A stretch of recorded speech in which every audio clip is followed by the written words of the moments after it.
como tema da noite, eu trouxe a temática da guerra.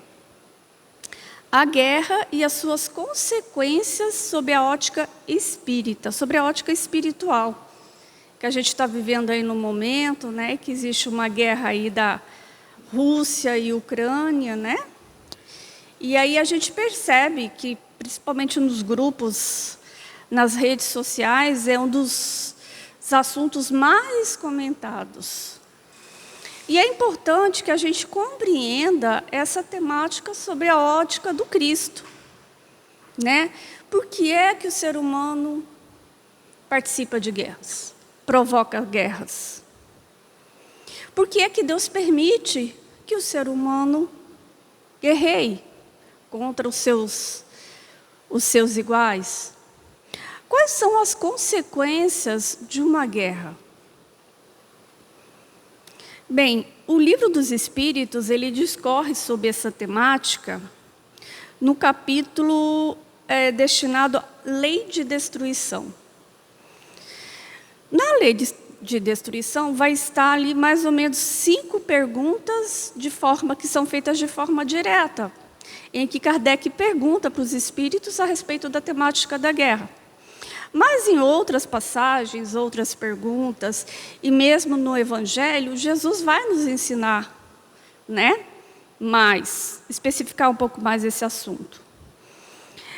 Por óbvio que a gente não vai conseguir esgotar tudo hoje, então a gente vai fazer um apanhado para que a gente possa refletir um pouco mais.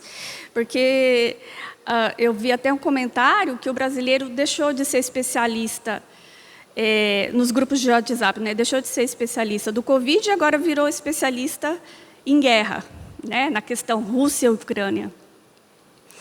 Mas não é só essa guerra que existe, né? Se a gente for dar uma olhada na história da humanidade, tivemos aí inúmeras.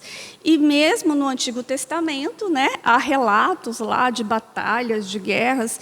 Então é algo que faz parte da nossa história neste planeta.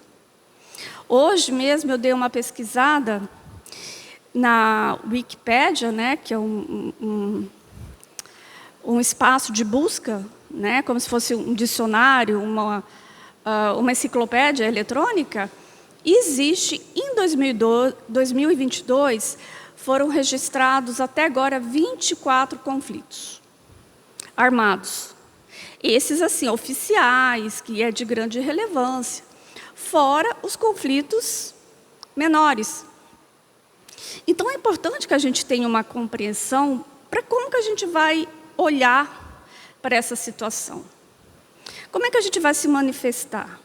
O que nós podemos fazer? Então, no geral, a lei de destruição, ela alude à impossibilidade da gente evoluir e o universo também, os planetas, sem que haja transformação física e material. E para essa evolução, essa transformação se dá pela destruição, de uma forma para se transformar em outra. Então, o Livro dos Espíritos nos ensina que para tudo que precisa se transformar de uma coisa em outra, há necessidade que aquela forma se destrua para se formar outra. E um exemplo disso é a formação do nosso sistema solar, que foi através de uma explosão, né? E essa explosão formou o nosso sistema solar. Outro exemplo mais recente, que a gente consegue visualizar melhor. Algumas ilhas, elas são transformadas através de vulcão. Então, o vulcão explode, muitas vezes destrói ali aquela região, mas ela acaba transformando aquela região numa maior ou em uma outra configuração. Então, essa é a lei de destruição. E algumas vezes, esses fenômenos naturais, eles nos levam a perguntar, né? Por que Deus permite que isso aconteça? Porque muitas vezes esses fenômenos, tsunami, erupção vulcânica, terremoto, acaba atingindo um grande número de pessoas. Então, há ali um desencarne coletivo. E a gente se pergunta, né, mas por que Deus permite. É tanta dor, tanto sofrimento. A gente vê ali aquelas pessoas sofrendo, pessoas desencarnando, famílias chorando, né? Por que isso? Nós que somos espíritas, nós temos que ter em mente primeiro que o nosso espírito é imortal. Então, nós não vamos morrer. Nós vamos voltar para a nossa pátria espiritual. A nossa veste material, ela vai ser trocada, né? A gente vai voltar para o plano espiritual e, numa outra oportunidade, a gente vai reencarnar numa outra forma, num outro corpo físico. Então, nós não seremos destruídos. Esse é o primeiro ponto. E o segundo ponto é que, neste planeta, que é um planeta de provas e expiações, não existem inocentes. Nós não somos inocentes. Se aquela pessoa está ali naquele lugar, foi atraída ali por alguma circunstância ou outra, isso se deu porque ela precisaria passar por uma prova ou por uma expiação. A justiça divina, ela trabalha de uma maneira muito perfeita.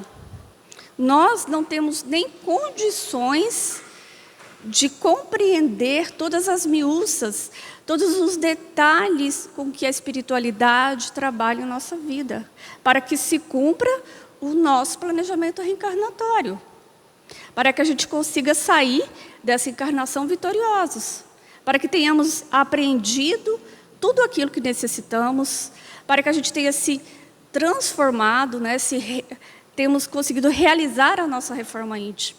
E muitas vezes é passar por uma dor, um sofrimento, uma situação, como que a gente já viu, muitas vezes acontecer.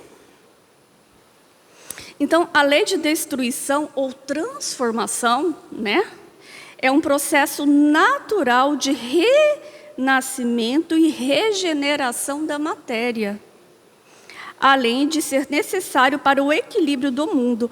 Allan Kardec, na questão 728 do Livro dos Espíritos, ele pergunta: a destruição é uma lei da natureza? E os benfeitores nos respondem: é necessário que tudo se destrua para renascer e se regenerar, porque isso a que chamais de destruição não é mais que transformação, cujo objetivo é a renovação e o melhoramento dos seres vivos.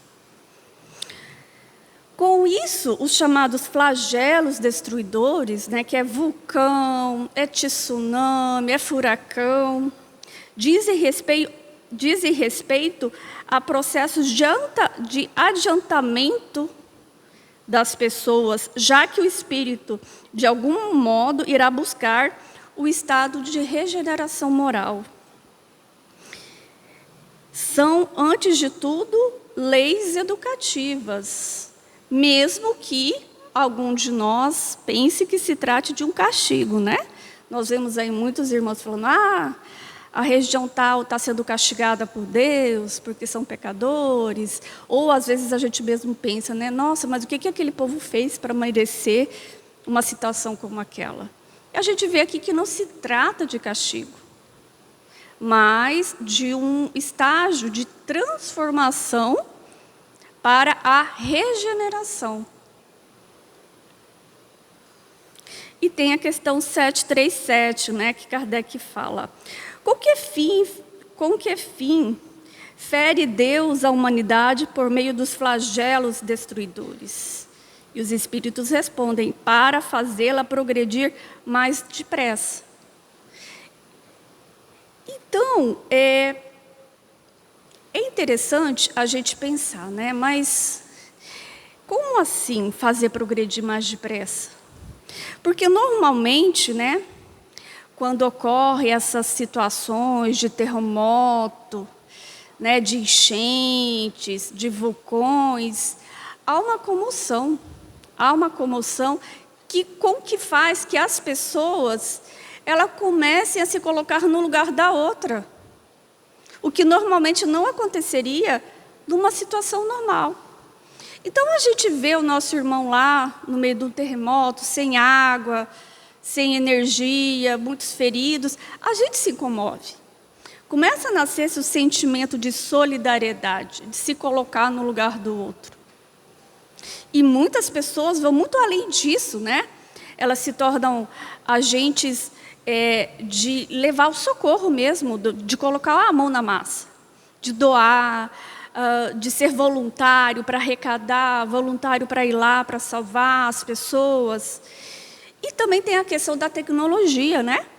A gente sabe aí que a tecnologia, quando acontece esse tipo de desastre, o homem ele começa a estudar tecnologias, maneiras de prever aquele desastre, de reconstruir aquela cidade, né? Quem trabalha em salvamento, os bombeiros começam a fazer treinamentos, né? Hoje nós sabemos aí que existem equipes que são especialistas em soterramento, outros são especialistas em desastres como aquele que aconteceu em Brumadinho, inclusive o Corpo de Bombeiros lá de Brumadinho hoje é referência e eles dão treinamentos para outros países. Então, a gente vê que há o avanço também sobre o ponto de vista moral e científico. Mas essa é a lei de destruição, né, causada pela natureza. E quando é causada pelo homem? Que o homem também causa destruição. A destruição humana é diferente da natural. Como o Espiritismo nos ensina, né, os seres humanos ainda são imperfeitos e com isso acabam colocando as necessidades materiais à frente das espirituais. Os humanos tendem a abusar, normalmente nós abusamos dessa lei de destruição. Porque nos foi dado, por exemplo, pegar uma floresta, tirar a madeira, para que possamos construir moradias, móveis e tantos outros objetos. O problema é a ganância. O problema é o orgulho, é o desejo desenfreado. Aí vai e desmata toda a floresta. E aí a floresta não fica autossustentável, né? Outro exemplo, o que aconteceu lá em Brumadinho, que eu acabei de mencionar. A extração de minério, a manipulação dos rejeitos, quando mal feita, né? Quando não se tomou cuidado para que o planeta, o local pudesse se regenerar, o que aconteceu? Aconteceu o desastre, que foram 272 mortes. Então, aqui é a lei de destruição aplicada pelo homem de uma forma exagerada, exacerbada. E isso vai trazer consequências para quem utilizou mal a lei de destruição. Porque é permitido explorar os minérios? Sim. A madeira, tudo aquilo que está no nosso planeta, sim. Mas de uma forma ordenada, de uma forma que garanta a nossa subsistência, mas também garanta o equilíbrio do planeta. E uma dessas vertentes da lei de destruição é o quê? É a própria guerra. É o que está descrito, né, na questão 742 do Livro dos Espíritos, que os Espíritos nos diz, que Kardec pergunta, o que leva o homem à guerra?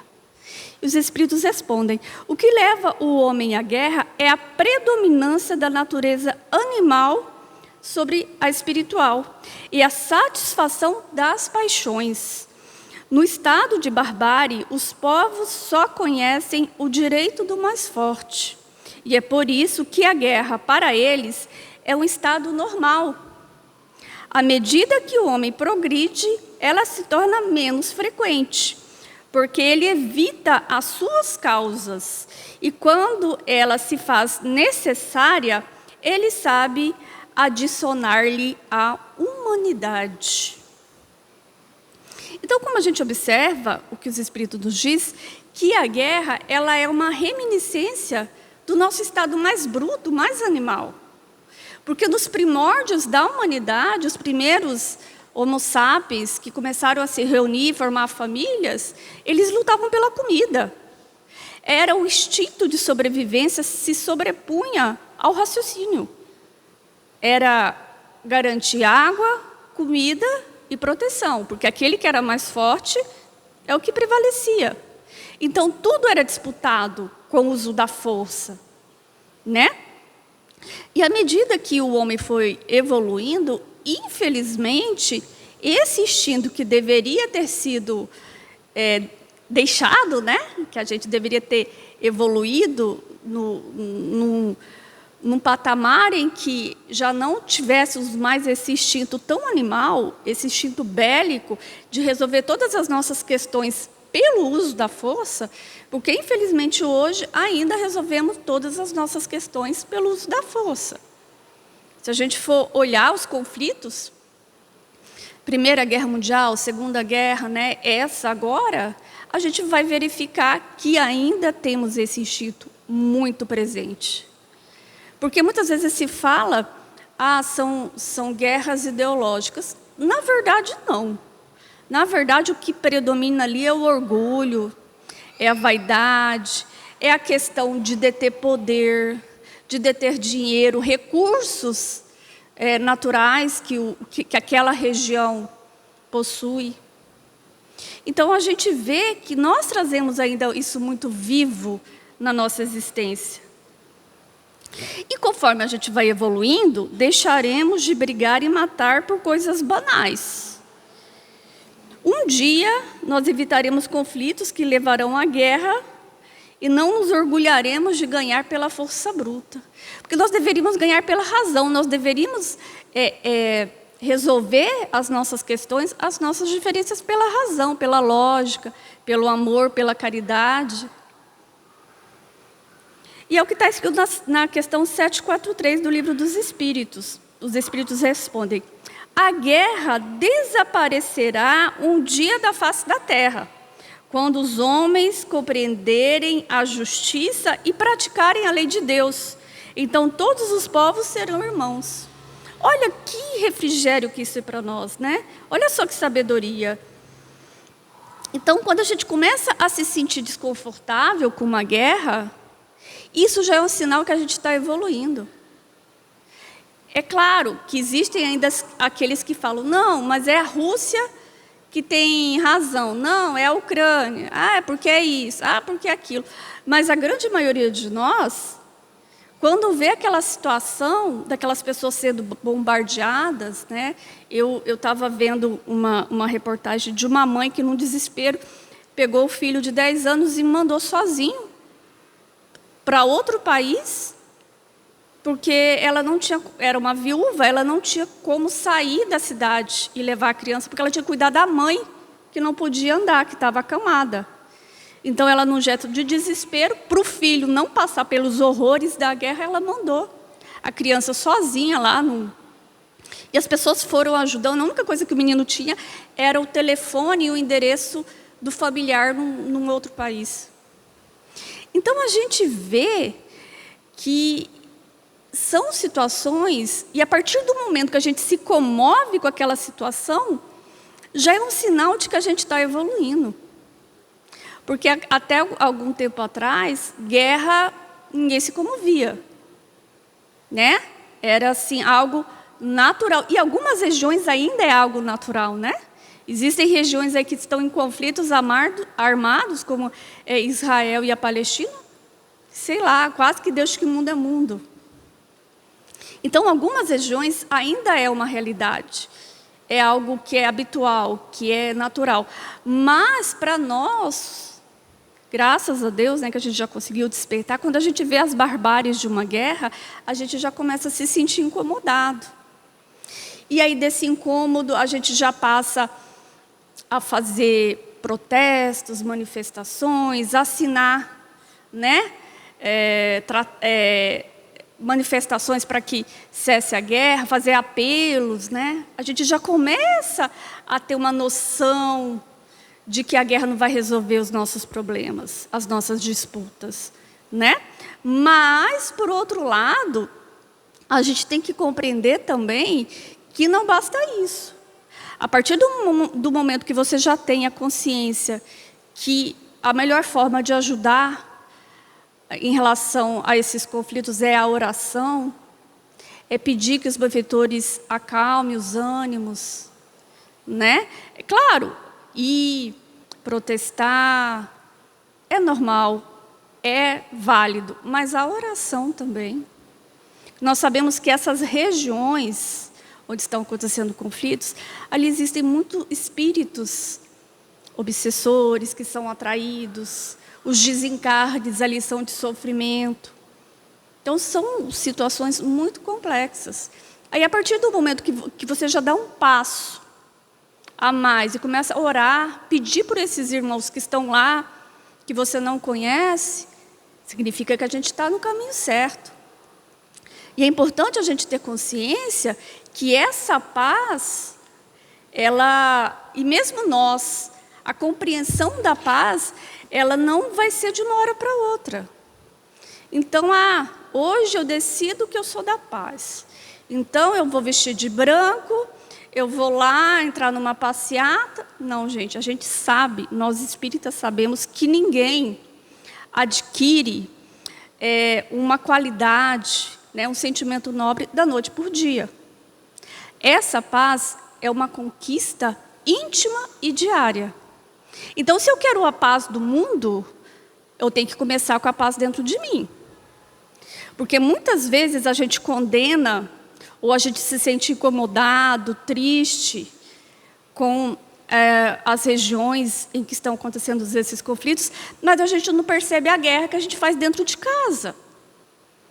A guerra que a gente faz no trânsito. A guerra no trabalho, aquela disputa, aquele sentimento de desejar o mal do outro. Então, se você quer ser um pacifista, não vai ser da noite para o dia. Não é cantando musiquinha, não é vestindo de branco, não.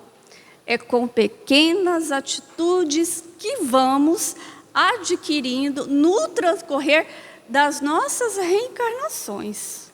Porque não vai ser só nenhuma reencarnação que a gente vai ser pacifista. A gente não vai conseguir só nenhuma, porque nós estamos há milhares de anos lutando ainda com esse sentimento mais animal, esse sentimento bélico, de se resolver tudo pela disputa, pela força. A gente, quando está no embate com alguém, a gente começa a alterar a voz. Imagina, um simples, de repente, troca de ideias contrárias, a gente já começa a alterar a voz. A gente não consegue ainda resolver tudo de uma maneira calma, serena, com paz no coração. A gente não consegue ainda. Então, como é que a gente já quer dizer que é pacifista? Se a gente não consegue pacificar o nosso íntimo, pacificar a nossa casa. E aí nós temos uma outra pergunta aqui, muito importante, que é 745, Kardec diz, que se deve pensar daquele que suscita a guerra para proveito seu. O que a gente deve pensar desses donos da guerra, né? Esses senhores da guerra, que muitas vezes provocam guerra para baixar preço de petróleo, vender a arma, adquirir mais terras, gasoduto. O que se diz disso, dessas pessoas que provocam? O Espírito nos diz, grande culpado é esse e muitas existências lhe serão necessárias para expiar todos os assassínios de que haja sido causa, porquanto responderá por todos os homens cuja morte tenha causado para satisfazer a sua ambição. Então, quem provoca a guerra, quem suscita a guerra, quem financia a guerra, quem estimula a guerra, quem faz propagandas de guerra, essas pessoas, elas serão responsabilizadas por cada homem, cada ser humano que tiver a vida destruída. E o Espírito Miramês, ele nos diz o seguinte, os homens que suscitam guerras escrevem no livro da vida seus delitos para com a sociedade. Então fica marcado no perispírito dele todos os delitos contra a vida. para com a sociedade. E lhes custará muito caro o reparo. Eles vão ter que reparar tudo. Todas as mortes, todas as dores, todos os sofrimentos que foram causados. Talvez muitas experiências na terra ou em outros piores que ela, em que duras expiações, em que a consciência vai se revelando, para que possamos, por misericórdia, não nos revoltarmos contra a vida e, às vezes, contra o próprio Criador. Provocar uma guerra para proveito próprio é incorrer em perigo desastroso.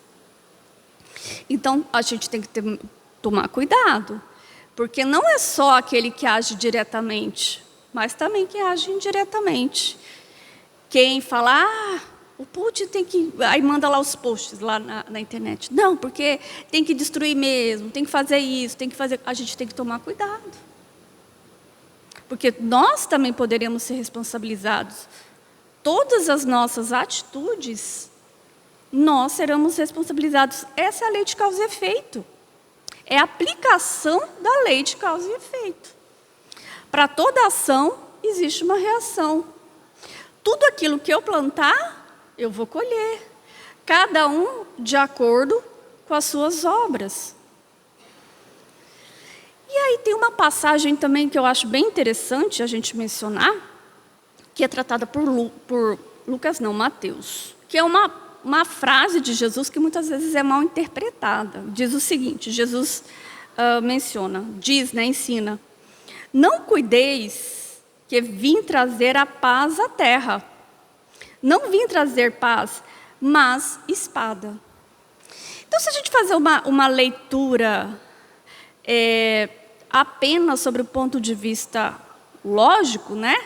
De acordo com o que está na lei, ou de acordo com o que está nessa fala de Jesus, a gente pode, de uma forma precipitada, utilizar essa frase para legitimar uma guerra. Mas a gente sabe que não é assim, né? Nós aí que somos espíritas, nós não concebemos que Jesus, né, que sempre foi um pacificador, que lá, né, no Sermão da Montanha nos ensinou que os mansos e pacíficos de coração são eles que herdarão a terra, que ele possa incentivar a guerra. Então, como que a gente deve interpretar? O que Cristo quis dizer nessa passagem é que os seus ensinamentos, a vivência desses ensinamentos, não nos livrará das tribulações, conflitos e guerras do mundo. Mas a espada a que ele se refere, porque ele diz, né? Não cuideis que vim trazer a paz à terra. Não vim trazer paz, mas a espada. O que quer dizer essa espada? Mas a espada que devemos levantar e que ele trouxe para nós não é uma espada física das guerras materiais, mas a espada trazida por ele é a arma para a guerra que devemos travar contra nós mesmos, contra as nossas má tendências. E que espada é essa? É a vivência dele, é o ensinamento dele. Então, quando ele diz, não cuideis que vim trazer a paz à terra, não vim trazer a paz, mas a espada. Eu não vim trazer a paz para vocês. Eu vim trazer o instrumento, que é a espada, né? Simbolicamente aqui representada, para que vocês consigam trazer a paz, transformar a paz dentro de vocês. Porque o que Jesus nos dá é os instrumentos. Ele não vai carregar a nossa cruz. Cada um pegue a sua cruz e siga Cristo. Então, essa espada se refere ao quê? Aos ensinamentos do Mestre. É com esses ensinamentos, é com essa espada poderosa, é que nós vamos vencer o quê? A guerra que está dentro de nós. Porque nós estamos em constante conflito, né? Uma hora a gente quer fazer o bem, outra hora a gente quer fazer o mal. Uma hora a gente faz o bem, outra hora a gente faz o mal. Uma hora a gente tem pensamentos bons, nobres, outra hora nem tanto. Então, é dessa forma que nós devemos olhar essa passagem do Cristo. Essa espada é a palavra, é a vivência, é o ensinamento.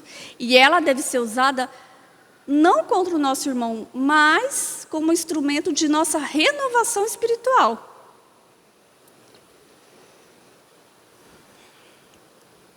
E, por fim, uma outra questão que eu tive mais dificuldade de compreender é a 744, que diz o seguinte, ó, que objetivou a providência tomando necessária guerra? Qual foi o objetivo de Deus quando Ele deixou as guerras acontecerem? Tornou necessária a guerra. Resposta, a liberdade e o progresso. Aí tem uma outra subpergunta. Desde que a guerra deve ter por efeito produzir o advento da liberdade, como pode frequentemente ter por objetivo e resultado a escravização? Os espíritos respondem, escravização temporária, para esmagar os povos a fim de fazê-los progredir mais depressa. Então, realmente, nas guerras que acontecem, nesses conflitos, muitas vezes os povos têm que lutar pela sua liberdade. E existem, sim, circunstâncias, até sobre o ponto de vista tecnológico, que são produzidos durante o conflito armado durante uma guerra, né? Mas sempre vem aquela pergunta, mas por que Deus deixa acontecer a guerra? Deus não tem... tudo não acontece com a permissão divina. Então, assim, se uma guerra, se um conflito acontece, é porque Deus permitiu. Por que Ele permite que a gente se mate, que a gente machuque o nosso próximo, que tantas coisas assim horríveis a gente deixa o ser humano praticar contra o seu semelhante? Por quê?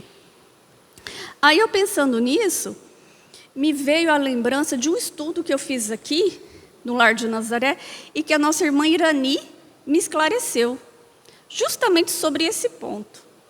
Ela falou assim para mim, eu tinha esquecido, aí essa noite eu me recordei, porque eu estava me preparando para essa palestra. Eu me lembro assim que a Irani falou assim, Adriana, Deus é igual o pai, um pai zeloso. Ele tem um bebezinho ali que está começando a engatinhar, está andando já, muito curioso.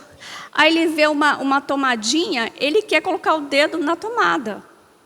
Aí o pai fala assim, não faz isso, vai fazer dodó, vai machucar você vai sentir dor.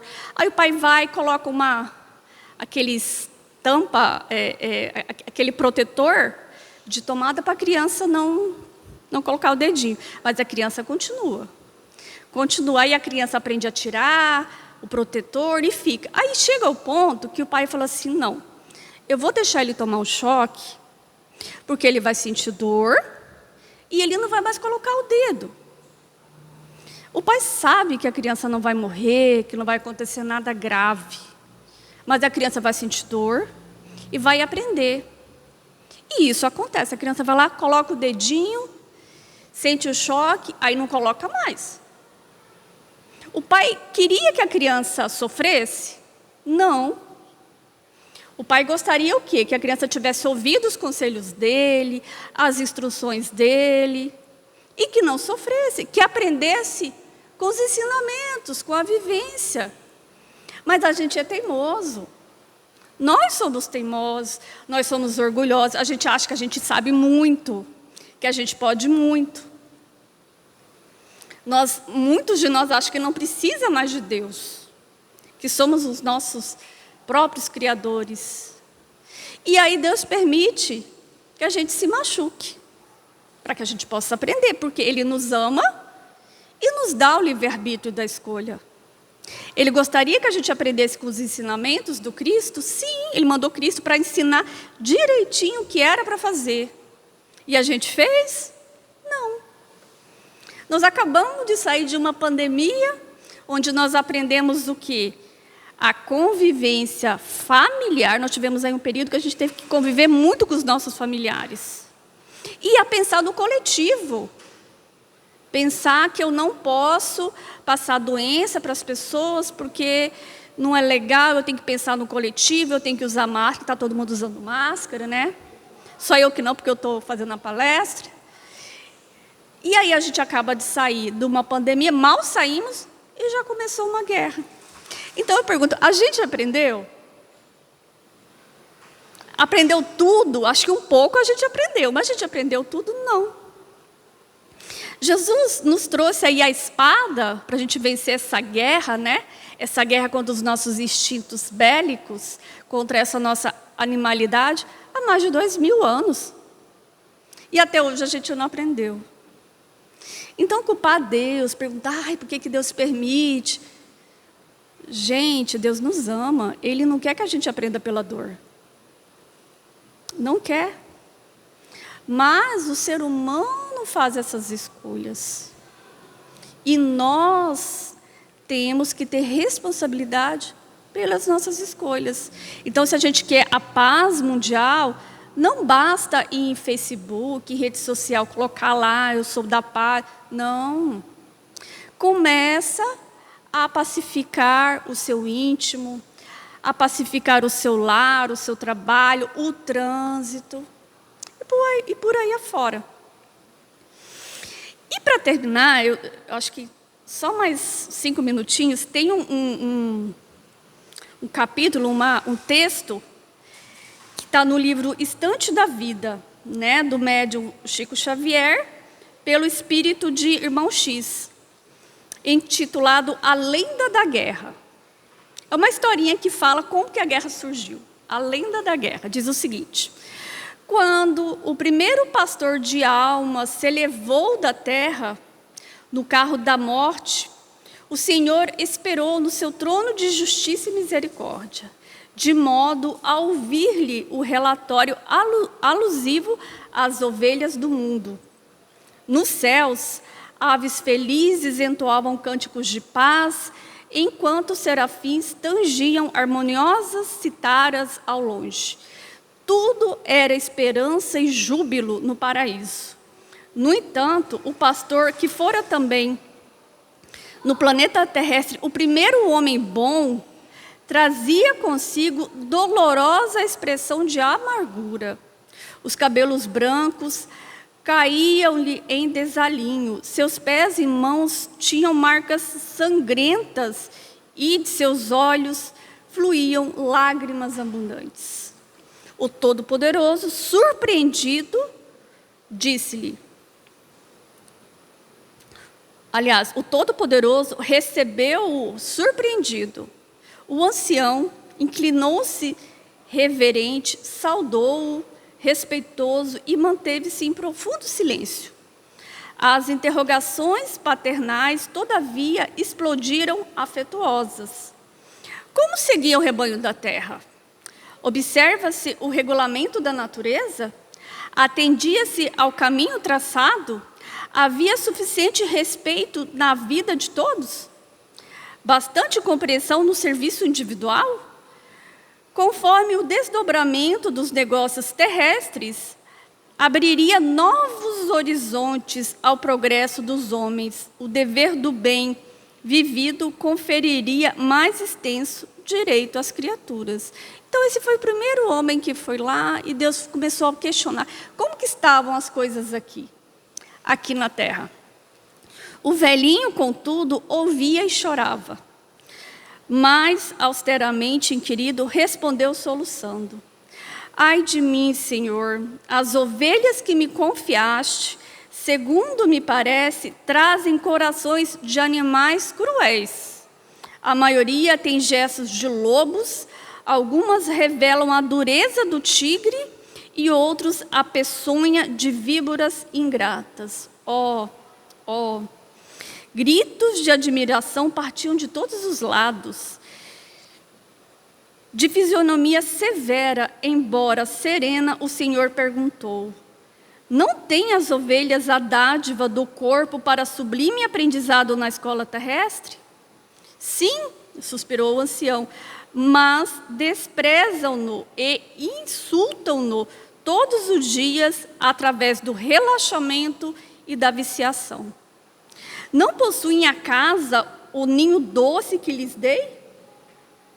Mas trazem do campo doméstico verdadeiro reduto de hostilidades cordiais, no qual se combatem mutuamente à distância do entendimento e do perdão. Não guardam a bênção do parentesco entre si? transformam os elos consanguíneos em telas grossas de egoísmo, dentro das quais se escarmerecem. E os filhinhos não conservam o sorriso das crianças? Convertem-lhe as ovelhinhas em pequenos demônios de vaidade que perturbam todo o rebanho no curso do tempo. A pátria não lhe concediu o grande lar para a expansão coletiva? Cristalizaram a ideia de pátria em absurdo propósito de dominação, espalhando em seu nome a miséria e a morte. E o amor? Determinei que o amor lhes constituísse sagrada lâmpada no caminho da vida. Perfeitamente, prosseguiu o pastor desalentado. Entretanto, o amor para eles representa máquina de gozar na esfera física, quando levemente contrariados em seus jogos de ilusão, odeiam e ferem.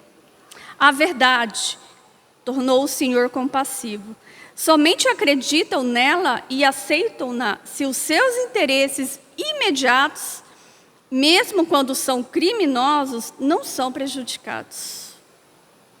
E não te ouvem os ensinos inspirados por meu coração? O velhinho sorriu pela primeira vez. Em meio da infinita amargura, a lhe transparecer o rosto e acentuou: de modo algum. Recebe-me com indisfarçável sarcasmo. Preferem aprender em queda espetacular no despenhadeiro que ouvir a minha voz. Mas não combinam entre si quanto aos interesses de todos? Não. Muita vez se mordem uns contra os outros. Não estabelecem acordos pacíficos com os vizinhos? Intensificam as discórdias, atiram pedras ao próximo, e o crime costuma ser o juiz das suas disputas. Todavia, continuou o misericordioso, e a natureza que o cerca? Porventura não lhes falam ao coração a claridade do sol, a bênção do ar, a bondade da água, a carícia do vento, a cooperação dos animais, a proteção do arvoredo, o perfume das flores e a sabedoria da semente e a dádiva dos frutos? Infelizmente, esclareceu o ancião, vagueiam como cegos e surdos ante o concerto harmonioso de vossas graças e oprimem a natureza, simbolizando os gênios do mal, destruidores e despóticos. E a morte, indagou o Altíssimo, não temem a justiça do fim?